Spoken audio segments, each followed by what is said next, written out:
Assalomu alaykum aziz yurtdoshlar. Urganch shahrida Tajmahalning yanında Jo'rabek salonining arkasında 4 qavatli domimizni birinchi qavatında 2 xona ayrim jihozlari bilan Bismillahirrohmanirrohim sotib olib qo'yildi. Birgalikda ko'rib o'tamiz.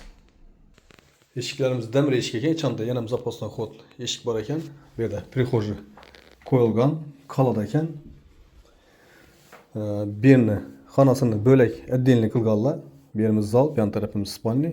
Bu yerdan перегородка qilib, ishning koridorcha qoldirganlar. Birinchi chetdan danishtirib o'taveramasa. Bu yonimiz sanuzel bo'ladi aziz yurtdoshlar. Kafeldan chiqib turibdi. Ishning chiroyli bo'lib, suv, gaz, svetlardan muammo yo'q, marshrutlardan ham, maktab bog'chalardan ham muammo yo'q. Bu yerimiz oshxona, kafel qilinibdi.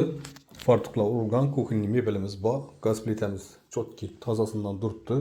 Bu yerda getadon kirmashin ketadi. Холодильник ketadi. Kotel bor ekan, oynalarimiz aqua plastik ramlardan o'rnatilgan. Bu yonimiz yo'l. Xohlasanizlar bu yerdan dukon-pikon va bu sattor oshxona qilsam bo'ladi aziz yurtdoshlar. Shunday narsa qarab yurgan yurtdoshlarimiz bor. Like bosib berib ko'ringlar do'stlar. Sizlar orqali sababchi bo'lib qolasizlar, shunday narsa topilsina. Bu yonimiz zal. Registrlarimiz oynaning tengida o'rnatilgan, oynalarimiz almashgan, konditsioner qoladi ekan bu yerda, perdalar qoladi. Bu yerda televizor yetadi, spalni yurib turgan mebellarimiz yetadi ekan, g'ollar bilan.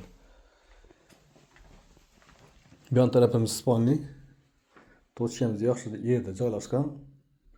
Bu yerda yurib turgan mebelimiz yetadi, ko'rpa-to'shaklari yetadi. Bu yondan oynasi almashgan yurtdoshlar. Bahosini keladigan bo'lsak 335 million so'm. Arzon bahada gelişib beriladi yanada salgina. Ekrandagi nomerlarga chiqaverasizlar. Sog' omon bo'linglar, ishlaringizga omad.